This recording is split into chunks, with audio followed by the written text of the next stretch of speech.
For the community, by the community. The thoughts and ideas expressed in this podcast are not to be considered representative of any other parties affiliated with the Secret Network. We are not qualified to give financial advice, but if we were, we'd say market by Secret aggressively. Welcome back to the Secret Code Podcast, your audio home for everything Secret Network. Our validator is now live, so if you appreciate our efforts and content, delegate to the Secret Code Podcast node. We're always reachable and transparent and are trying to achieve our vision of making this community-led initiative self-sustaining. Our website is also live now, so please check out secretcodepodcast.com. We have our YouTube videos, podcast episodes, articles, including Paul's freshly published Pauly's Paradox, and we'll soon also have tutorials and more. More updates from around the network. Secret has passed voting for the Supernova upgrade, which will be a massive overhaul for the network and will include enabling IBC. In addition, it will accompany more DApps launched on the mainnet, new partners and collaborators, and millions of new possibilities for users and developers alike. Today we get to talk to Max Coda, builder of the Secret-Monero bridge. We talk about his extensive cryptocurrency background, which predates Bitcoin, the Invisible Internet project, and all facets of the first iteration of the Secret-Monero bridge and what future iterations will look like. This episode is loaded with brilliant tidbits of wisdom from one of our technologically inclined libertarian forefathers, and I'd love to hear what impacted you guys the most from this. So please email us at secretcodepodcast@protonmail.com with your opinions. Your input becomes our output. This is the Secret Code. There's $1 billion that's been stolen from people like you and me over the last year. Giving the power of money back to the people is an existential threat to the fiat system. I love it. I love the tech. I love everything about it.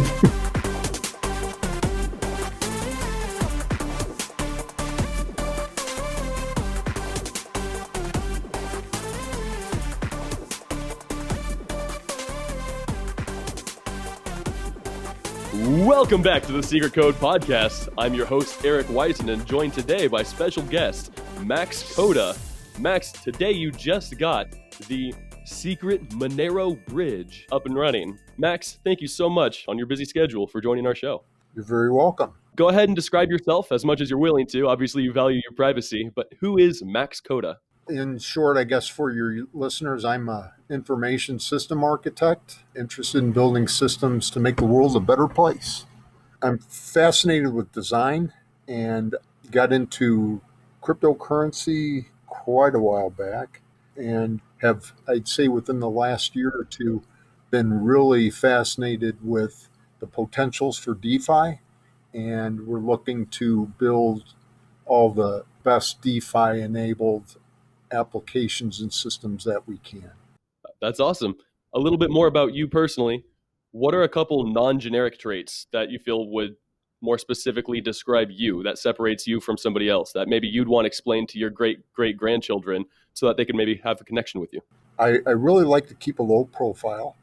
I never really wanted to be rich and famous. I'd prefer to be rich and anonymous. But ultimately, I guess, like to keep a low profile, strongly believe in individual liberty and abiding by first principles. As a philosophy major, I love and resonate with that. What current role within the Secret Network ecosystem do you have? Well, I started out as a user. One of the things I probably should mention is I'm really fascinated with the potential for DeFi and disrupting the current system that we have, because I think the monopoly on money is doing a detriment to the world. We need to free that up and give the control of the money back to the people, not to central banks that can inflate it away and just, take all their value away from without even knowing what happened. So DeFi, to me, with crypto, is a great opportunity to do just that. However, one of the problems that I see is that I don't think DeFi will succeed and get mass adoption unless you have financial privacy. So Ethereum and all the public transparent blockchains trying to do DeFi, I think are going to fall way, way short and won't succeed. When I came across Secret, it just moved from Enigma to Secret. I think Secret Foundation just started, and I read some of the documentation and was fascinated with the potential. So at that point in time, I was busy with other things, and I said, I'm going to keep an eye on this. Well, I was just amazed at the progress they made, and I think the team there is just exceptional. And so I think with a network like Secret, DeFi has a chance for mass adoption because it provides financial privacy. So I got in as a user with the expectation that, I've been a trader for a long time. I really want to see Secret Swap succeed. I'll be a user of that, and then I'll develop what I can to try to make the network and the ecosystem help to improve it. Awesome. About wanting to take down the monopolies and the bad control it has over money, I've seen firsthand what my dominance in the game of Monopoly has done to my friendships, relationships, first couple marriages. On a more serious note, you're absolutely right. One way I like to word it is to say that what Ethereum makes possible, Secret makes pragmatic. I don't think that this can gain mass adoption without financial privacy and more privacy as the layers of DeFi get more convoluted and complicated. 100% agree.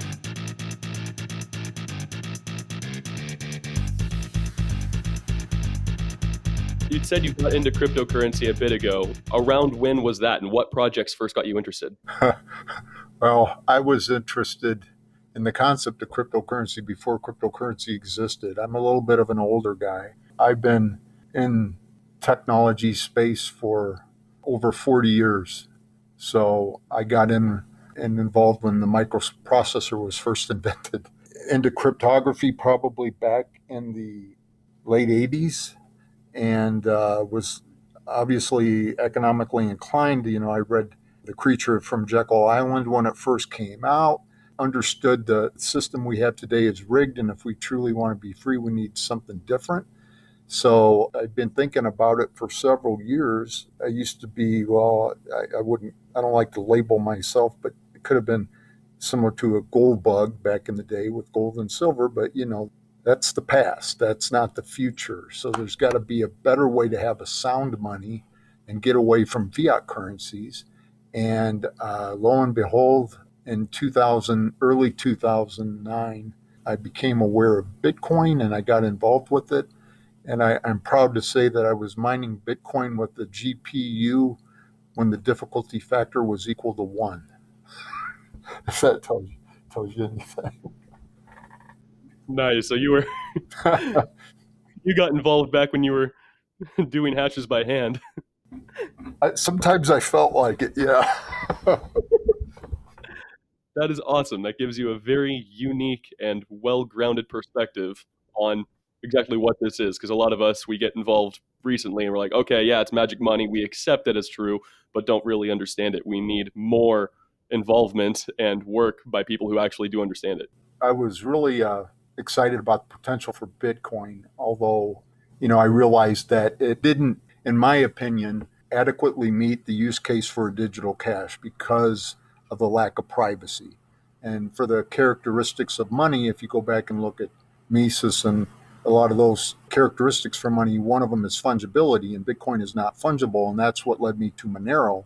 Monero is fungible. It has privacy. When I got into Monero, it was early on as well. And at that point in time, they didn't have confidential transactions. That came a little bit later, but once confidential transactions came in, it's my primary choice for my use case for digital cash. It's not perfect, but in my opinion, at least today, it's the best we have. It's private and anonymous by default.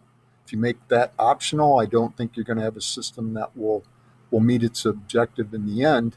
Monero is, at this point in time, the best that's out there. It's not to say it's something won't come along and make it even better, but at this point in time, that's my use case for digital cash. And ultimately, I've been in the Monero community for a long time, and my Monero is just sitting in a wallet. I'd like to put it to work. And so I think I put a question up on the Secret forum earlier, probably beginning of this last year, saying, wouldn't it be great if we had a bridge to get Monero onto Secret so that Monero users could participate in DeFi, because you just can't do that today. And a typical Monero user could potentially move value out of Monero onto a DeFi platform, but it's very painful and very difficult because you have to move from Monero typically to some other crypto, In the process of doing that, you incur risks to your privacy, and there's fees, there's costs to doing it. So what I wanted to do is to build a direct path to move from Monero onto the secret platform without having to go through all that pain and anguish, and then allow the community to start putting their money to work, trading, in secret. We're probably going to have lending before long. The whole DeFi space will mature. They'll be able to participate in that. And if they ever wanted to pull Secret-Monero out of the secret network back to the Monero blockchain, we provided a path to do that as well. Nice. A lot of us in the Secret Network community are active in both communities. We see the value of a private Bitcoin, which we compare Monero to, and also the value of a private Ethereum, which is our comparison for Secret Network. And it's not just that we want to give value to the Monero community and let them get involved in lending platforms and DeFi, most of which isn't actively built yet, but is being built. And it's not just ideation. I know projects are actively working on creating these platforms, but we also want to give us, the Secret Network community, a more private way of cashing out, of removing money without just doxing ourselves all the time. Yep. Good job, not only starting up with the ideation, then creating it yourself, and then also being a user. So if there's something you want to build it. No joke, you're really being the change you want to see in the world. I respect it. Sounds good. One of the things that I should mention, this bridge is probably going to be a little bit different from what other systems on the secret ecosystem when you compare them, because, again, coming from the Monero community, myself included, a lot of people become almost paranoid with respect to privacy, because of the way the internet is set up today. And, you've got Snowden and all that stuff going on and the data getting leaked out. It's just so hard to even use the system with any expectations of privacy or confidentiality. So I've been involved in the I2P network, and it's a private end-to-end encrypted network, and it's peer-to-peer. So, if you want to communicate over a network and have a high level of confidence that you have privacy, I2P today is probably one of the only options to do that. So we built the Secret-Monero bridge on the back end, if you could think of it as the back end of the system that does the processing of the transactions for the deposits and the withdrawals, lives entirely in the I2P network. So I guess you could say, in a sense, that the Secret-Monero bridge backend is on the dark net. And that's to not only keep communications and users' transactions private, but also to keep the service itself as anonymous as possible. Because as you can see with the regulators and what's going on today, you see Monero getting dropped off exchanges because of regulatory forces out there.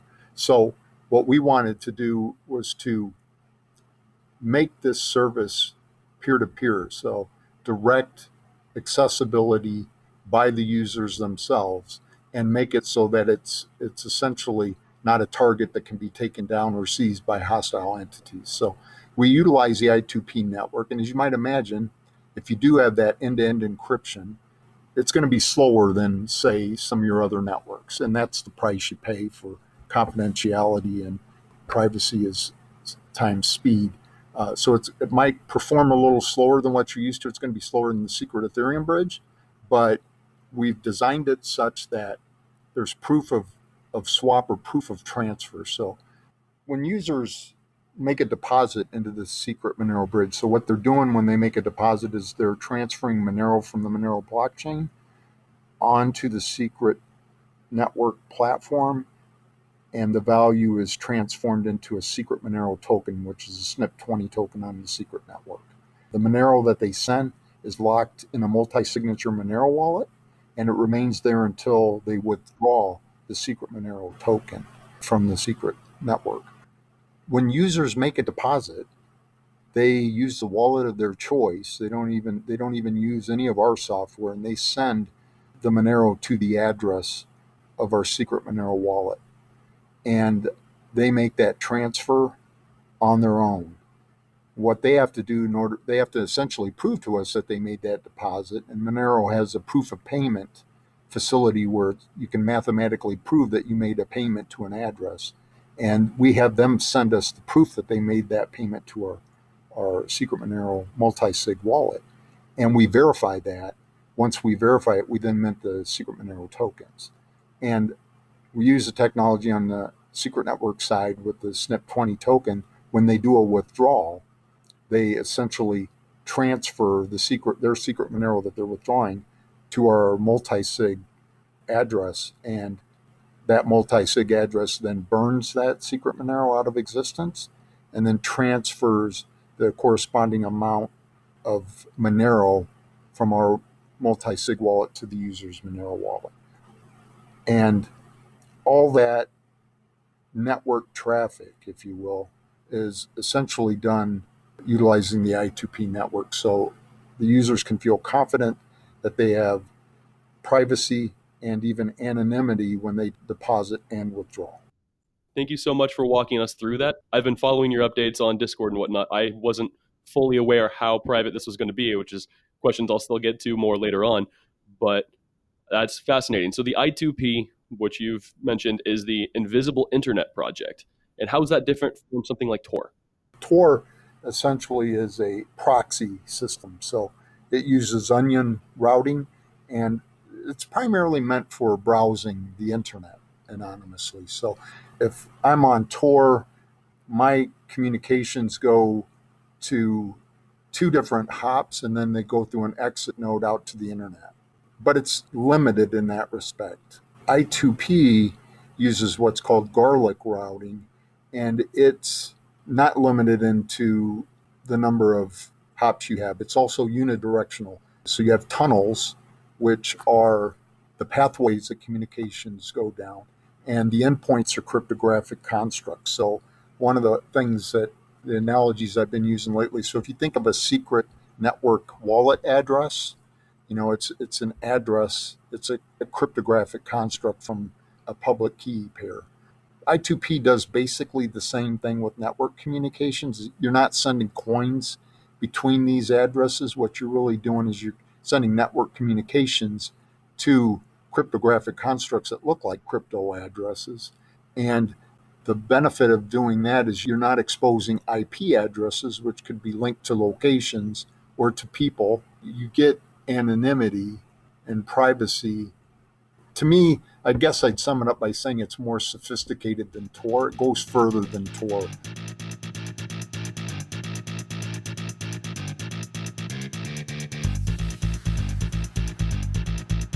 Obviously, you touched on privacy, why you think it's important, especially in finances and whatnot.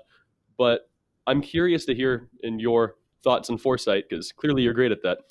How do you think this pans out? Like, we know that it's very important, that it's already important, but it's going to be shown to be more important. What steps do you think lead to that? What does that look like? Government overreach, big events like Experian data hacks? I go back and look at human history, because history, it doesn't repeat, it rhymes, and it's cyclical. So you just go back in history and look at what happens. But my guess is that and I do believe this, I believe that crypto and giving the power of money back to the people is an existential threat to the fiat system. And if it is an existential threat to the fiat system, they will fight to their death to stop it. So I think there's going to be a lot of friction there. I think there's going to be a lot of overreach, and I hope we can win out in the end, but it'll be interesting. Yeah, you don't take down the entire global system without a fight, without death, war, all kinds of horrible things. And a lot of people right now are like, yeah, I'm trading, I'm making money, this is cool. Like, these are cool new stocks. They don't realize what we're actually fighting for. They don't realize who we're fighting against. And it's scary. Yeah, and that's why I got into it. It's more the freedom and giving money back, control of money back to the people. That's the thing. To me, that's more important than the financial. Replacing and building a better new financial system is secondary, but it rests on that first principle, right? And if you don't have a good foundation, what you build will be shaky. So I think crypto is the future. I just don't know how bumpy the road will be to get to our destination. Fair enough. So you mentioned that it's important for privacy platforms to be private by default. And I read into that is that's one reason Monero is better than something like Zcash or something using ZK snarks, which you have the option of private or public, and people might, for speed or transparency, choose to just leave it public because it's easier, which makes it then easier to decrypt like where the private money is going. But for something like Secret Network, a lot of times we call it programmable privacy. We call it that because it is true. We do program how private it is, but technically it's private by default, and then you have to program in transparency. What do you think of that model? How do you feel about the secret token itself being a publicly viewable blockchain? Yeah, that's fine. I mean, again, I don't think that everything has to be private, right? But you need the option to protect sensitive information. It's going to be relative to the observer. So, one person, you just go out and do a survey of people, younger people. I've heard them say, you don't need privacy because if you're not doing anything wrong, you don't have anything to worry about. Well, I try to use the analogy that, I feel a little bit more comfortable when I go to a public restroom and there's a door on it rather than sitting there exposed to whoever walks into the room. And I certainly don't want it publicized and sent over video over the world through the networks, So I'm not doing anything wrong. I'm doing a natural function, but I want some privacy with it. You don't even have to close the door if you don't want to, but aren't you glad you have it? Exactly. So, to me, and I think with my experience, like I said, I've been into I2P for years, and it really hasn't taken off as much as I would like it to. And the reason I think that is because it's hard. And, if you look at Monero and compare it to Bitcoin, it's less, it didn't have first mover advantage. That's one thing, but it's also harder. And if it's harder, people are they avoid resistance. They choose the path of least resistance. And so that's why I think it's important to do, like you said, make privacy the default. And then if you can make that as easy as possible, your chances of success are greater. If you make it hard, and like you were saying, people have to do hashes by hand, it's just never going to take off. But I think if you don't make it private by default, you'll fail to meet your objective in the end. So you first got involved, or at least interested in Secret Network, around when we swapped from the Enigma token. What first made you learn about Secret Network, and what stood out about it to you? And what are your thoughts of the use of TEEs, trusted enclaves, for computational privacy? I didn't actually ever get any Enigma tokens. I mean, they were doing the swap when I first became aware of Secret. I think I just stumbled onto it browsing through the internet at one point. I read some of the documentation there. I was very curious, very interested. So I made a note to myself, and I told a couple of colleagues, hey, we got to keep an eye on this because this looks like it could be promising. We'll have to, the idea is great. Let's see if they can actually act on it and develop something. And boy, did they. They knocked my socks off with that. So what they've done is just amazing. And I saw later on, Tor Bear did an interview with Pomp. After watching that interview, I'm like, not only am I going to look at it, now I'm going to get back actively engaged in it. So that's kind of the timeline there. Now, I did look into the crypto and saw what Guy Siskin came up with and was pretty impressed with that. I started out as a physicist, and then I went into electrical engineering and had kind of a varied background. But when I was into electrical engineering technology, I got involved. I guess nowadays you'd call me an embedded systems developer. And when the Internet of Things concept became more and more popular, all these things kind of come together. So I'm looking at crypto, I'm looking at DeFi, I'm looking at Internet of Things. And one of the things that I think is the future, the pattern that we'll see is, not only will people be transacting with each other, but they'll be transacting with machines. Automation, the whole supply chain could be revamped with this. And so, to make a long story short, with all this convergence of these technologies coming together, that got me interested in looking into trusted execution environments pretty heavily. And my first experience with it was ARM Trust Zone, which they have a model. And then, of course, Secret's currently using Intel SGX. So I think that's a great idea. I think we've got a ways to go. One thing that I became aware of rather recently, and I talked with some of the Enigma developers about it just to say, hey, what do you guys think? Because I have a concern with secret network nodes running in the cloud environment, because Vault Pillager basically was a proof that someone could essentially compromise an Intel SGX for $35 worth of work. And so I'm like, whoa, okay, that's a problem. That could be a problem. And that's Intel's response was concerning as well. But what they said basically was a hardware attack is not in the use case for the SGX technology. So anyway, the point I'm trying to make with that is I think Ts are a great concept. I think we still have some work to do.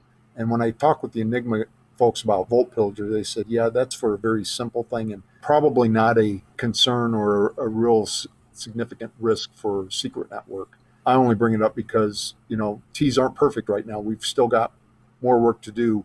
In my opinion, the security strengths that need to be focused on are more from the hardware manufacturer levels, and that the hardware manufacturers need to step up and do a little bit more before we get to, well, nothing's ever 100%, but Secret's situation right now, to me, is, from a networking perspective, very impressive. And to me, I put it right up there with Monero from a security technology perspective. Yeah, the team has been public about not only what theoretical issues and practical issues with trusted enclaves exist or may exist, but they also know that as better technology comes out, they're open to and excited about new technology and keeping it as private and as close to their vision as possible. Oh, yeah. And I think the way that the secret network was designed, if a better T option relative to Intel SGX came along, they could adapt and use that. It's been designed to, it's not hard-coded, if you will, just to Intel SGX. Awesome. All right, sir, you just got to our little game show segment, the viewing key. Let's look into the viewing key. The question isn't why do you have to make one on Secret Network? The question is why don't you everywhere else?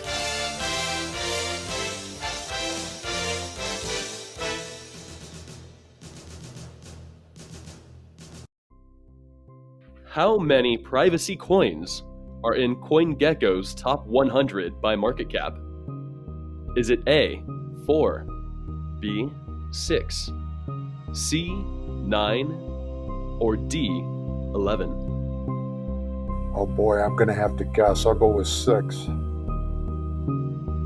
That is incorrect.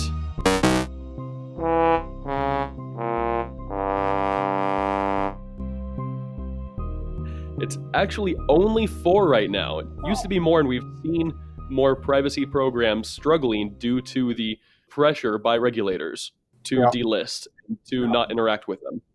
The 4 that are in right now, and this is according to CoinGecko's self-reported list, would be Monero, Decred, Zcash, Digibyte.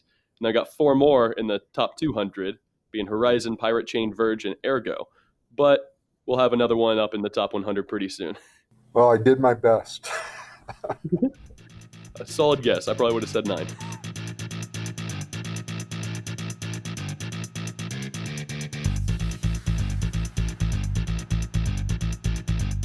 So how did you come about building the Secret-Monero bridge? Did it all just start from that forum post, or was there more interaction with the Enigma team before that? No, it started with the forum post, and basically the responses I got back for it kind of put me in the place that I'm usually put into that I don't like to be, is that, well, it looks like I'm going to have to build it myself. But, again, this is the first step. We're not done. There's a long way to go. As you might imagine, just the way the bridge concept works, well, at least conceptually, there's one wallet for the bridge, right? Where tokens or currencies are deposited, and they're locked, and then they get a secret token minted on the secret network side. And then the process is reversed when you go back the other way. But conceptually, there's one wallet. So for the Secret-Monero bridge, there's one wallet that holds all those locked Monero, and that is a centralization risk. When we first did the proof of concept, we did it without a multi-sig wallet. It was just a regular wallet. But I got to ask questions about that. And I'm like, well, yeah, if this were going to be a real thing, we'd have to protect it and decentralize it and mitigate the centralization risk. And the best way to start doing that is through multi-sig technology. And what I wanted to do was build a true decentralized system on the back end that wasn't centralized. I mean, everything we're trying to do, if you're going to be private and anonymous, and my goal is I like to build anti-fragile designs.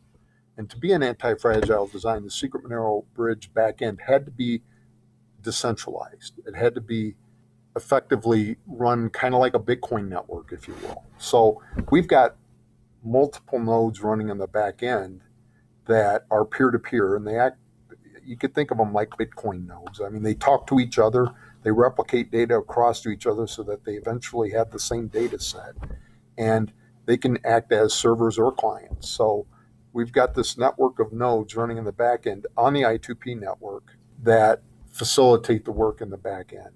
But as you might imagine with that design, the more nodes you put out there, the more chatty the network traffic gets, the more complex the transactional patterns are, and the slower it performs. So if you created a multi-sig wallet, typically, and with Monero, like Bitcoin, it's an N of N scheme, you could keep adding more and more numbers to it, but bottom line is you can only go so far with that. So what we wanted to do was how do we really massively scale the decentralization of this beyond just the decentralized network in the back end and the multi-signature scheme that we have. And what we're going to do and what we have plans to do, and I'm not going to do this by myself. So one of the things that we wanted to do is we wanted to get up to speed and get the first iteration of this delivered onto the mainnet so people could see it's real and use it and get value out of it. But then we've got to take it to the next level. And I want to open source all our code, get it out there. What we have on the GitHub that's there right now is what we went to the proof of concept with. So that's all old, antiquated code that we're going to get rid of. We're going to put the new code out there that represents what's on the mainnet today. But we also have to build and publish a governance model. And I've done a good first draft of that, but I want to get broad community involvement because more minds are better than one. And basically, what the vision that I have in my mind is for each deposit and withdrawal on the Secret-Monero bridge today, there's a small bridge fee that's collected to basically maintain operations, to pay for the infrastructure and all of that. So it's kind of a toll. I don't think of myself as a troll, and I never did like them, but we're there. What we want to do with that bridge fee is to compensate stakeholders, and that basically comes down to what I've outlined, and I think I got a governance mind map on our frequently asked questions page in the DApp. But we obviously have to pay for those nodes, those decentralized nodes that are running out there because they're not free. We want to be able to compensate relay service providers. So we have a decentralized API that passes these deposit and withdrawal messages back and forth. We need to decentralize that as well. So we're going to build a model where anyone who wants to can be what we're calling a relay service provider to play a part in making that network traffic go. We want to be able to compensate them and give them financial incentives to do that. So these bridge fees are going to compensate the multi-sig consensus nodes, the relay service providers. We're also going to provide a staking mechanism where individuals can stake Secret-Monero and earn rewards coming from the bridge fees. We'll also have a governance fund because the governance needs to grow. But we're going to create a governance token, and the holders of those tokens will participate in governance decisions. And we've designed this, or at least I put the first draft out there for how we provide for massive decentralization as well as checks and balances into the system to improve the level of confidence people would have that, yeah, this is, while to me, I have a hard time believing anything is a trustless system. We want to approximate that goal as much as possible. So what I want to do next is to get that code out there, build an open source team to take this to the next level. We're going to see how successful this becomes with that. I've never run a really big open source team before. I'm sure it'll be challenging. But I've been asked to help build one of these bridges for the Dash coin. I've thought about building one for Bitcoin because right now, correct me if I'm wrong, but the only Bitcoin token we can have on the secret network is the wrap Bitcoin, which is a centralized one that requires KYC and all that. So wouldn't it be great if you had one like the Secret-Monero bridge where a Bitcoin user could move Bitcoin directly from their wallet to the secret network and back? So that would be possible. And we designed this, or I designed this model such that basically we could take all the Secret-Monero bridge code and adapt it for Bitcoin very easily. The only thing that would really need to change is the multi-signature module. So we've modularized the architecture so that it could bring on other coins as well. Some may think we've gone overboard with the I2P and the privacy, so that doesn't necessarily have to be in it, but I'd rather go that route than not. Wonderful. How many people are on your team? Who's helping you build this? Right now it's a 2-person team. So 2 people, myself and one other individual, and that's it. We got to scale it because we need all the help we can get. Fair enough. Has it been audited? No, it has not been audited. And I'm sure once we open source it, it'll be open for all eyes to see. And hopefully that would start auditing, get more eyes on it and look at it. But a formal audit has not been done. Okay, and we're recording this about one day after we had a massive, massive bridge hack where $600 million were stolen from a Polygon wallet, a Polygon bridge that's similar to this. Now, I've already heard that the Ethereum and BSC bridges we have don't fall into that same issue. There's not one superb contract that can call the other ones, and then especially using Rust instead of Solidity, you can't just fib the first 4 characters of the ID, but you'd have to have the entire thing. So I know we should be safe, but could you walk me through how we verifiably are safe? With the Secret-Monero bridge? Right. How can we make sure that nobody can have access to that wallet? And what potential risks are there for that multi-sig wallet existing? If you and the other signers all died, would everybody lose their funds? I mean, there are risks, obviously. Nothing is ever risk-free. And in this initial phase, there are risks that we still need to mitigate. And that's why I talked about the governance piece, because the governance part, I think, is going to be key to get it to that level. So one of the things to think about is just the architecture has a number of design choices that go into making it more safe. So it's a multi-sig wallet. And the way Monero works is we've actually got multiple instances of a Monero wallet, which is that multi-sig wallet running on a Monero wallet RPC. I don't know if you're familiar with that, but it's basically an automated wallet. It's an RPC service over the wallet.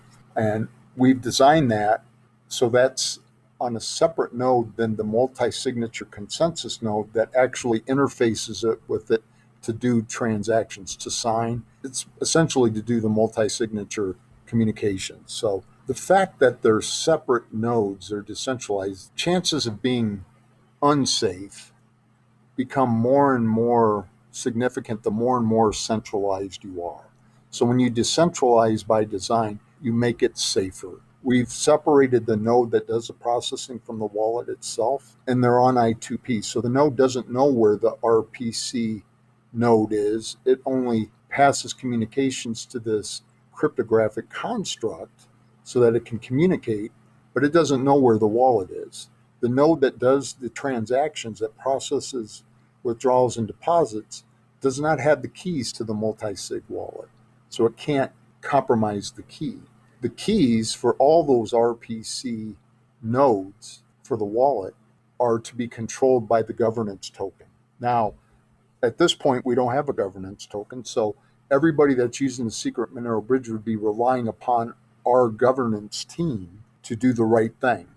But here again, that's not the end goal. That's not something I think is sustainable. We've got to get something out there that shows that it is solid and that we can build the level of confidence that it's secure and it won't be compromised. So the reason I bring that up is the governance facility, which will be controlled by the consensus of the governance token holders, has the ability to disconnect any access to the Monero wallet RPC node. So it could basically turn that on and off. So if something happened, something came up, there was a warning flag, they could be shut down and would stop any withdrawals out of the wallet. The governance facility also has control over minting Secret-Monero tokens. So if something were to happen or a state existed where we needed to stop minting Secret-Monero tokens, the governance facility can do that. We also have to go through, and that's why I want to sit down with the open source team in the community that we develop, is how do we put the necessary controls in place? Number one, I'd want to have the community decide what's the criteria for what we consider to be safe, and then to build towards that. There's a lot of things that need to be done in this space. We haven't done them yet, but that's the next critical step. Thank you for walking me through that. That's valuable information. The open source, that's the one thing. You got to get that code out there, and the more eyes on it, the more people will feel confident that this is what it does. These are the risks. These are not the risks. And if it helps to easily identify risks that may have been overlooked, and then spawn actions to mitigate those risks. There was some talk early on. I was talking with some folks at Enigma, and they said, what you really should do is pick 4 well-known organizations and have them run the nodes or hold a key to the multi-sig wallet. And the more I talked with Monero community and others is, if you publish, these are the 4 entities with the keys, they become targets. So if the regulators wanted to shut the bridge down, it would be fairly easy for them to do it.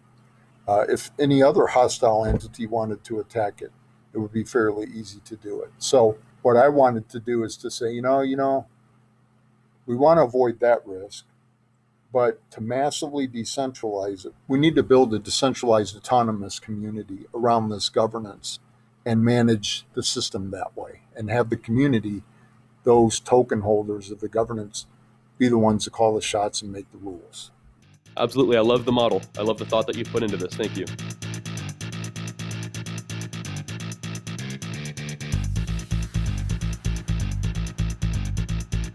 As a developer, what attracted you to build on Secret Network? Obviously, they have privacy, but what makes developing on Secret more difficult?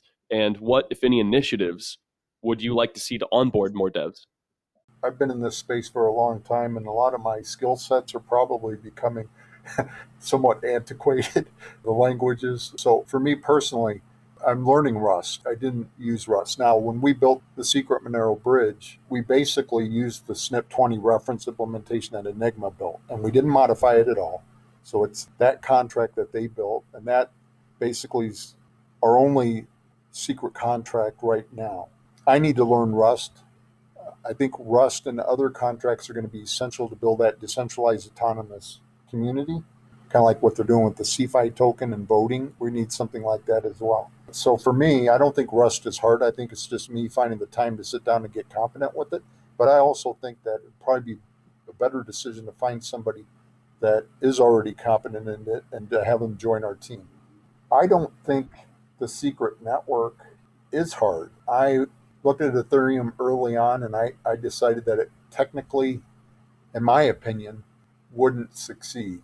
I think the only way it could succeed is with the multi-layered approach that I think you see them doing now. But technically, at the base layer, you couldn't run a New York Stock Exchange on Ethereum. It's just too darn slow. But I've also looked at blockchains. I did some work with the EOS blockchain just to kind of kick the tires, if you will. But one of the things I found is if you're building a blockchain-based application on EOS or Ethereum or any of these public transparent blockchains, if your use case has to deal with sensitive information, the protocols don't help you with that.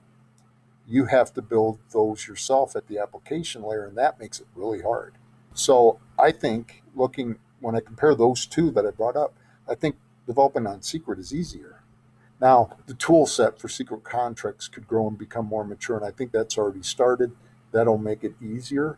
But the only thing I see that would be hard for people is, again, going back to that privacy by default. What do you mean? What is a view key? What do I need a view key for? They need to learn that. If someone's used to looking at an Ethereum blockchain or an EOS blockchain or any of these public transparent ones, they see everything. Looking for a blockchain to do the same thing on Secret is going to be a bit more challenging because you can't really do that. So I think it's just a conceptual mindset once that mindset understands what Secret is and what it's doing, I don't think it's hard. Are there any specific tools that you think are especially high priority that you want to see get built right away? I think what would work best, so from a developer standpoint, from my perspective, coming in new to Rust, there's a lot of things I don't know about it, but I think putting reference models or example contracts for doing certain things would be beneficial.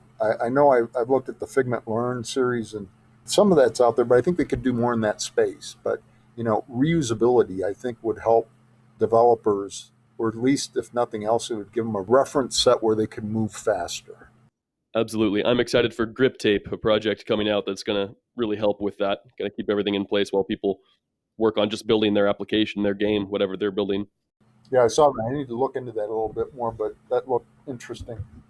What decentralized application currently not in production, at least as far as you know, would you most like to see Secret-Monero used in?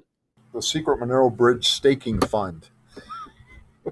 Fair enough. Show that everything came full circle.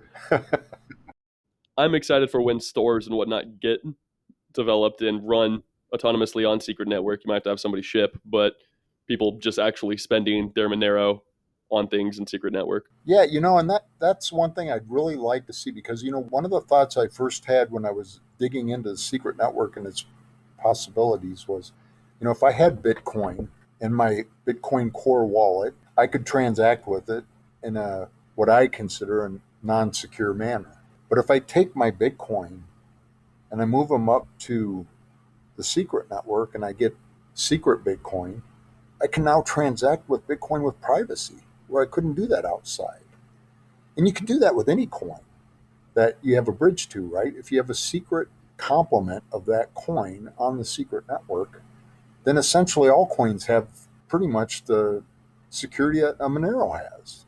And why wouldn't we transact up there? Not just trade, but other transactions up there. And, I looked at Data Hub. They've got an infrastructure where you can develop for Secret and other Cosmos chains. They've got 3 plans, a free plan and then 2 paid-for plans. But you have to use a credit card to pay for them. Why don't they get on board? And, why can't I pay with Secret? I'd probably become a customer if they did that.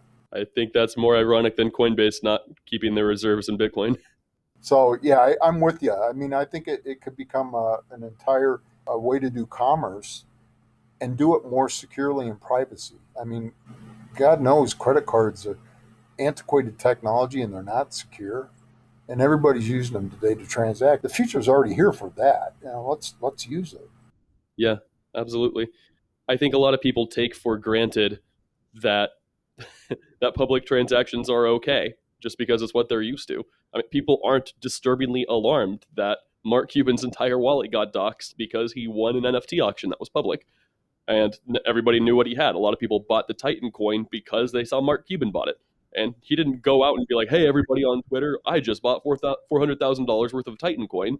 He just bought it privately wherever he trades, and everybody else is watching everything he does. People, recently an NFT artist, sold pretty much a JPEG that he had created as an NFT for $69 million worth of Ethereum, and he immediately cashed all of it out.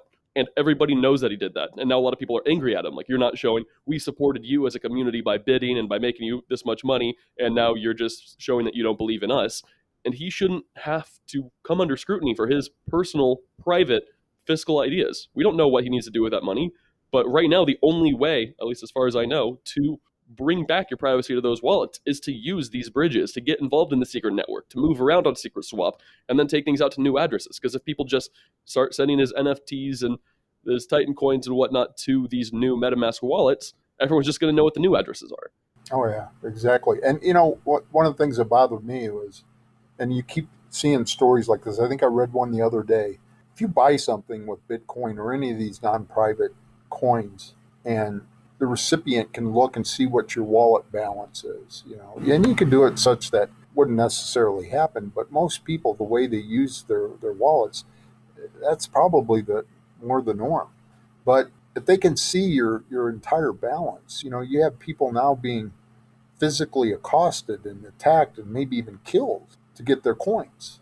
I read an article the other day where somebody broke into his house and drilled his leg with a drill bit to get his coins. So that's probably an extreme case, but I mean, privacy would prevent situations like that as well, which are really serious situations. Absolutely, especially as the market caps continue to rise and people continue to know how much Bitcoin, Ethereum people have. So you have more involvement with the Monero community, more history with Monero than with Secret. I mean, you've been involved with them since before the inception of Enigma or the Secret Network. How would you rate their enthusiasm? Are they aware of this bridge? Are they excited to use it? Are they looking forward to DeFi?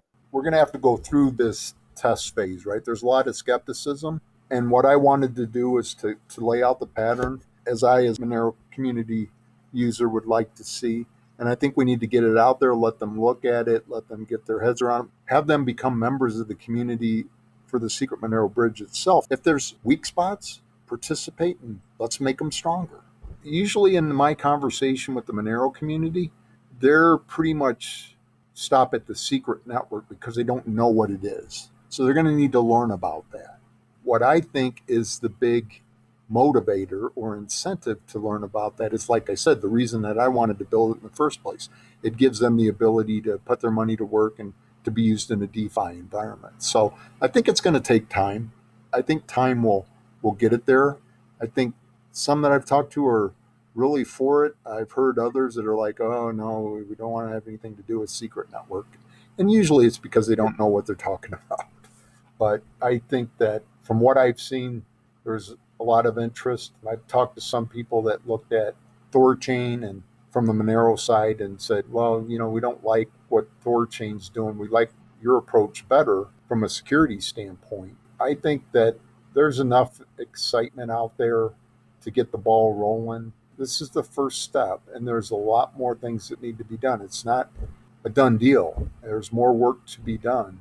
And I think giving the community the opportunity to participate is the best I can do, and say, let's get on board and make it better.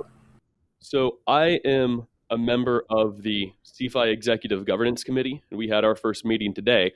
And the pool that we're initiating, I'll have a forum post on this before this episode goes live, but for especially Monero community who are listening in on this, the pairing that's going to be going live is Monero with CeFi, the governance token of Secret Swap.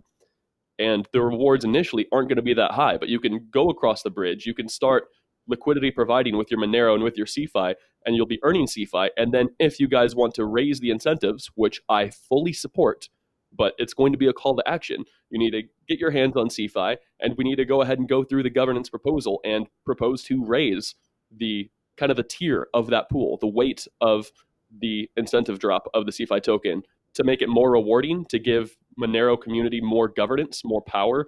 I specifically believe that the Monero community cares more about governance than a lot of the other communities, a lot of the other bridges, because they don't trust governments, which is good. That's why we're all in this privacy mixed together. So pretty soon, well, now the bridge is live, but pretty soon the incentives are going to be rolling out. And Monero community, get your hands on CeFi, liquidity provide, earn money with your Monero. To this point, there has not been substantial impermanent loss on the exchanges, and I'm personally working with several other very capable people on bringing more value capture to the CeFi token, and Secret Swap's going to continue to grow. Just the fact that it has privacy, that it can't be front run, that it has Monero actively being used on it and is going to facilitate DeFi applications through that is going to be huge. It already is. Oh yeah, that's awesome. Yeah, I think that's one point right there.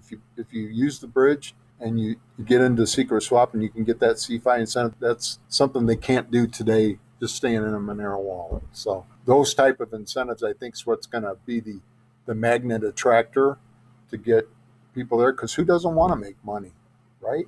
And participate in the governance. And rich and famous or rich and private, you want to be rich. It's a huge part of freedom.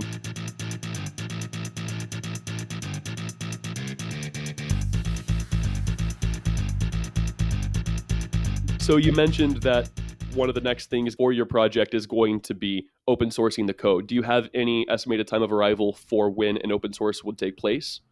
It's just when I get some time to get started on cleaning up that GitHub and getting it out there. I mean, making the secret contract open source is real easy because we're just using the SNP 20 reference implement. So we'll get that out there. I talked to my UI guy. We also designed the web application as a decentralized application. So it doesn't communicate with the server. The code is open source right now, though it may be hard to read and it's not on our GitHub yet, but it's stored in IPFS.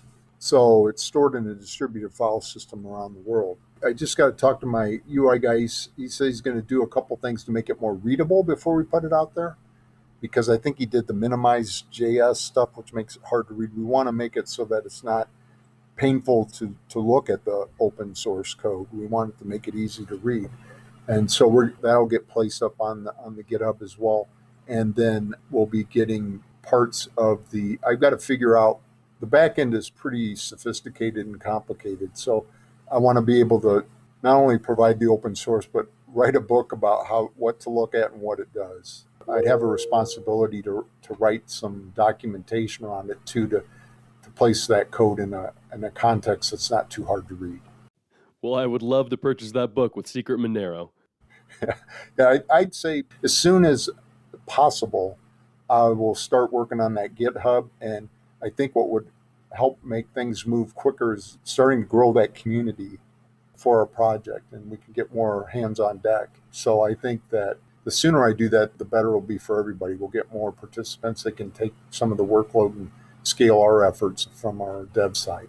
Worst case condition, next couple weeks, you'll be seeing source code out there on the GitHub. Wonderful. I've got one more question for you. With some of the other bridges, initially as something would go across their first time using the bridge, they'd be airdropped 0.75 Secret. Secret is obviously the gas token used on the Secret network and necessary. So once people bridge from Monero to Secret-Monero, if they don't actually have some Secret, then they won't be able to move it or to even bridge it back. And so could you walk me through what Faucet you guys are using or incentivizing to help people across the bridge? I know we in the Secret Network community have the pizza party, the pizza room in our Discord, where anybody will send you one secret and you send it back. No, there's never been an issue with that, or nobody's cried about it. But it would be nice for people not to have to reach out, or at least to not have to dox their wallet addresses. Yeah, and that was kind of you'd say an oversight on our part. A Monero user coming in for the first time may not have any secret tokens. And the way our DApp is set up is we do require an initial amount of secret in order to create the viewing key for the Secret-Monero token. And then they can use the wallet and use the application. But bottom line is, to do anything with the DApp right now, you do need at least the gas fee to create the viewing key for the Secret-Monero token at the beginning.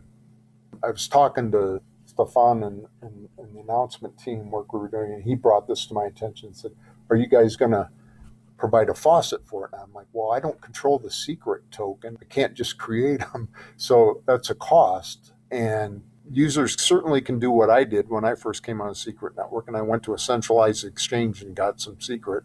And then that's how I did it. But bottom line is, to make a long story short, talking with Stefan, we decided to provide a support request through email. It's on our frequently asked questions, but if a user needs a small amount of secret for the gas fee, they can just send a small amount of Monero to cover that to an address, to our Secret-Monero bridge address, and then send us the proof of payment that they made that, and we'll send them the secret.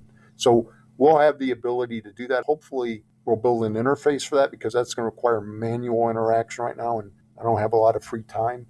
But we will do that if the user needs to. We're recommending that they get the secret either through an exchange or something like that. But if they can't do that, we'll help them get their first initial secret. Wonderful. I'm glad you guys are working on that. And I'm really excited. I haven't used the Monero bridge yet. I've been sleeping most of the day, but I'm going to go start using it today. I've got some Monero and I'm ready to bridge it over and use my favorite platform, which is SecretSwap, to trade and liquidity provide. Cool. And like I said, it's a little bit different. So people used to the other bridges may find it a bit different, because it is. But right now, with this initial release, we decided to pass the deposit and withdrawal messages back via email. We had a decentralized API in play, but we got to the point where there were too many security risks, not for us, but for the relay service providers I mentioned earlier that would be running these nodes. And we didn't want to put them at risk. So we basically said, okay, we'll address those later in the subsequent release, and we'll just pass the messages back and forth via email right now. And we're automating that, so you got to send an email message to get the message across, and then when it's received in the emailbox, it's automated and it's processed. But because of the fact you may think it's slower than other systems, and it is, but it's a lot more secure and private than other systems too. That's the reason why. And especially for the Monero community, that is what is most valuable. Exactly. I mean, we're not going to get the rewards live for another 5 days. It's about doing things right and maintaining user anonymity, which obviously the Monero community rightfully values. So thank you for making that clear. Sure. Do you have anything else you'd like to go over, or any topics you'd like to discuss or questions for us? Not really. All I would say is feedback would be greatly appreciated. So right now, I'd say provide any feedback through our support email right now, because we want to hear from the community. We're also, part of our DApp that's going to be our website too. The landing page when it comes up is a single page web app, and we're going to use that as the website. It's through IPFS, but we'll put more and more communications out there as we move on. But we're very much wanting to get user feedback. Tell us what we're doing right or other things that we're not doing that you'd like to see happen. Wonderful. I know an FAQ and some education docs and maybe some tutorials were released today with the bridge going live, but Paul and I here do intend to do our own tutorials to walk through what the experience is going to be like for new Monero users and how to bridge over to Secret Network, secretly buy Secret, use it to liquidity provide, like with CFI Monero, or even to switch it to the more public Secret and stake it on one of our nodes for, I think it's about 30% APY right now.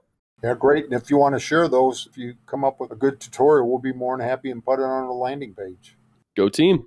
Max, thank you so much for coming on the show. Those are all the questions I had for you today. You have given us so much knowledge and insight due to your vast history and expertise. We really appreciate you lending us your time and your voice. Sure, thank you. Nice to meet you guys. Nice to meet you too, bro.